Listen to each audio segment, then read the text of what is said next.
For over 23 years in the summers, I was involved with Especially for Youth, or EFY for Brigham Young University, on major college campuses around the United States of America. The program has now evolved into FSY. I served as a motivational speaker, session director, and authored 8 different chapters in 8 EFY books, published by Deseret Book and Bookcraft. The next excerpt I quote from my EFY chapter entitled, Tough Times Take Their Toll, Therefore Triumph, EFY chapter 25, in the book Return with Honor, copyright 1995 Bookcraft Incorporated.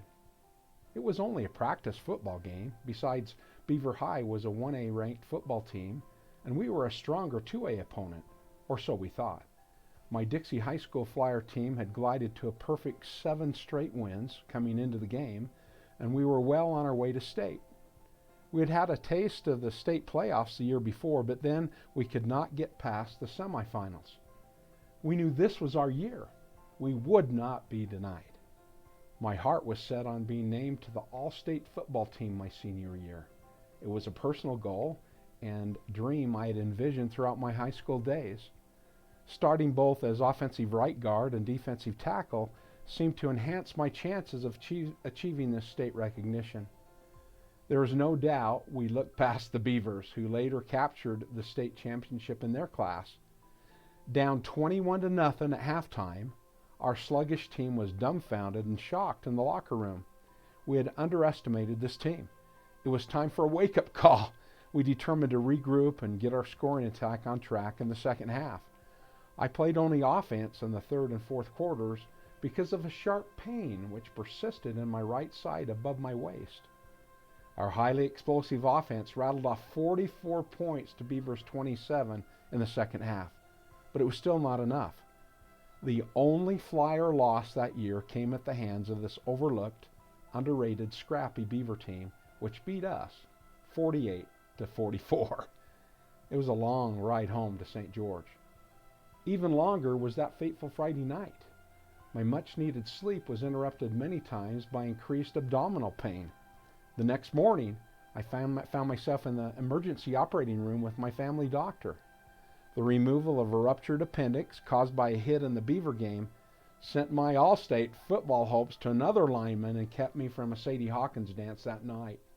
My date, a beautiful girl named Christine Putnam, who I might add is now my precious wife, was kind enough to stay with me in my hospital room. Through tribulation come the blessings. There would be no dancing, no school, and no football for a few weeks. After sitting out the next 3 games with my injury, I was finally able to play again in our quarterfinal, semifinal, and state championship game at BYU Cougar Stadium. With my stomach wrapped tightly with ace bandages over a padded incision, I started all 3 games at the right guard position. I just prayed that some opponent would not hit me in my tender healing stomach. We won convincingly in all of these state playoff contests. What a thrill to pick up our winning coach, Walt Brooks, and march off Cougar Field clutching the state championship trophy. The ecstasy of being escorted by family and fans into St. George and down St. George Boulevard as the team rode on a local fire truck is a memory I will ever treasure.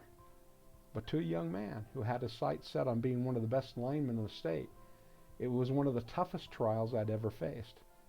Why did it have to be me? Why now? Was God punishing me for something I did or did not do? These are some of the questions I asked myself during the time of trials and discouragement. I was not angry with God, just very disappointed with life in general. I did not understand. Since my senior struggles, I've had other challenges. Adversity has tempered and continues to temper my life. It has given me much understanding about myself and God. I'm still learning and growing through this divine tutorial process. Trials come to all. Each of us will experience tough times in our lives. As sure as the morning follows the night, we will face adversity. A greater understanding of tribulations can assist us in coping and dealing with life's trials when they come. The old adage still applies. When the going gets tough, the tough get going. Through this trial in my senior year, I had to learn flexibility. Flexibility is the ability to change plans when confronted with setbacks, obstacles, or new information.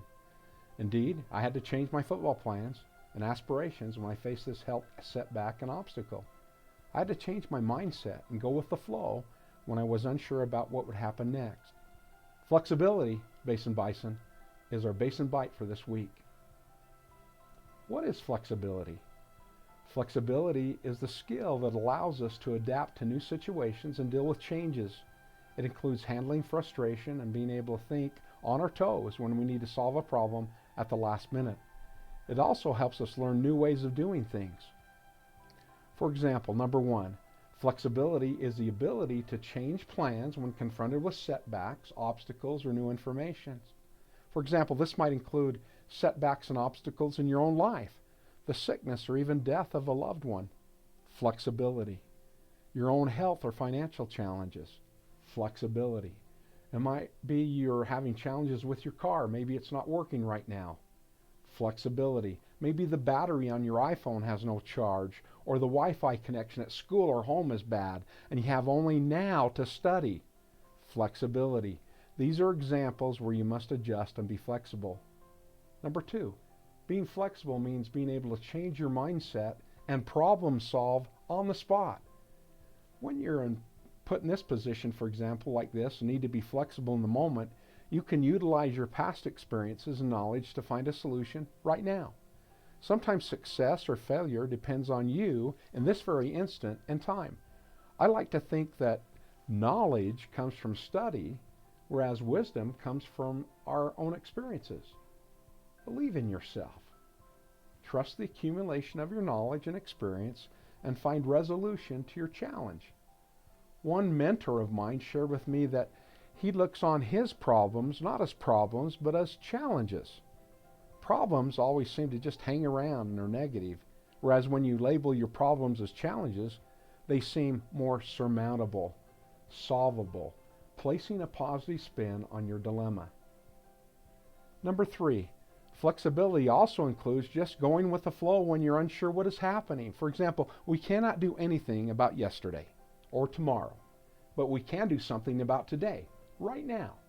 Seldom do we find our day going exactly like we'd like or would have predicted. When we're not sure about the outcomes of the day or what is happening, we can be positive and move like the bison into and through the storm. If you're not flexible, you'll break, and we don't want any broken bison. Basin Bison, be flexible, be adaptable, be teachable, be you. Flexibility, your next Basin Bite.